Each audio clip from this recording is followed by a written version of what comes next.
ഇന്ന് children's day ആണല്ലോ. അപ്പോൾ കുട്ടികളെ പറ്റിയിട്ടുള്ള ഒരു വീഡിയോ ആണ്.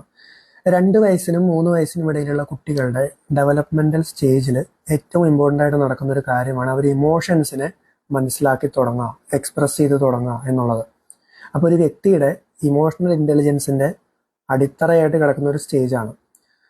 അപ്പോൾ കുട്ടികൾ സന്തോഷം, സങ്കടം, ദേഷ്യം ഇതൊക്കെ എക്സ്പ്രസ് ചെയ്യുക, ഇതൊക്കെ എന്തോ ഒരു സംഭവം നമ്മുടെ ഉള്ളിൽ നടക്കുന്നുണ്ട് എന്ന് മനസ്സിലാക്കി തുടങ്ങുന്ന ഒരു സ്റ്റേജ് ആയതുകൊണ്ട് തന്നെ പാരൻറ്റിങ് വളരെ ക്രൂഷ്യലാണ്.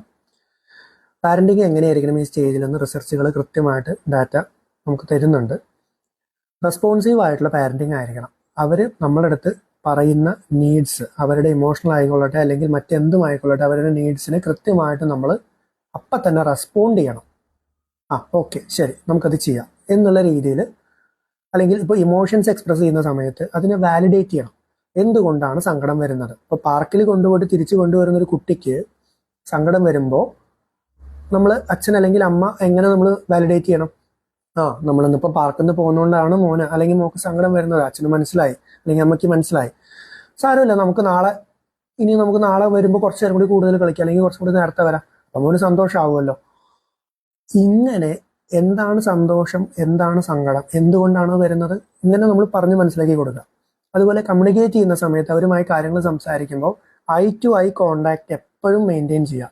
ഇതിലൂടെയൊക്കെ എന്താണെന്ന് വെച്ച് കഴിഞ്ഞാൽ അവർക്ക് നമ്മളുമായിട്ടും അതുപോലെ തന്നെ ഭാവിയിൽ അവർക്ക് മറ്റുള്ളവരുമായിട്ടൊക്കെ അറ്റാച്ച്മെൻറ്റ്സ്, റിലേഷൻഷിപ്പ് ഡെവലപ്പ് ചെയ്യുമ്പോൾ ഒരു സെക്യൂർ റിലേഷൻഷിപ്പ് ഡെവലപ്പ് ചെയ്യാനും ഇമോഷൻസിനെ കൺസ്ട്രക്റ്റീവായിട്ട് ഡീൽ ചെയ്യാനും എക്സ്പ്രസ് ചെയ്യാനും ഒക്കെ അവർ പഠിക്കും.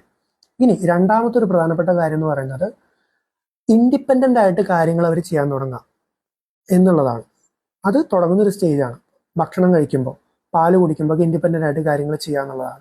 അപ്പം നമ്മൾ ഇതിനെ കൂടുതൽ പ്രോത്സാഹിപ്പിക്കണം. ഇപ്പോൾ ഒരു പോട്ടി, ടോയ്ലറ്റ് ട്രെയിനിങ്ങിൽ പോട്ടിയിലിരിക്കുന്ന സമയത്ത് അവർ തനിയെ പോട്ടിയിൽ പോയിരിക്കുക, തനിയെ കുപ്പിയിൽ പാല് കുടിക്കുക, ഭക്ഷണം തനിയെ കഴിക്കുക. ഇതിനൊക്കെ നമ്മൾ കൂടുതലും കൺസിസ്റ്റൻ്റ് ആയിട്ട് മോട്ടിവേറ്റ് ചെയ്യുമ്പോൾ എന്താണെന്ന് വെച്ചാൽ കോൺഫിഡൻസ് നന്നായിട്ട് ഡെവലപ്പ് ചെയ്യും അവർക്ക് സ്വന്തമായിട്ട് കാര്യങ്ങൾ ചെയ്യാനായിട്ട്. ഇത് ഭാവിയിലേക്ക് എങ്ങനെയാണ് റിഫ്ലക്ട് ചെയ്യുക? തീരുമാനങ്ങൾ എടുക്കാൻ, സ്വന്തം തീരുമാനങ്ങൾ എടുക്കാനായിട്ട്, സ്വന്തമായിട്ട് കാര്യങ്ങൾ മുന്നോട്ടിറങ്ങി ചെയ്യാനായിട്ടൊക്കെ അവർക്ക് കോൺഫിഡൻസ് ഡെവലപ്പ് ചെയ്യും.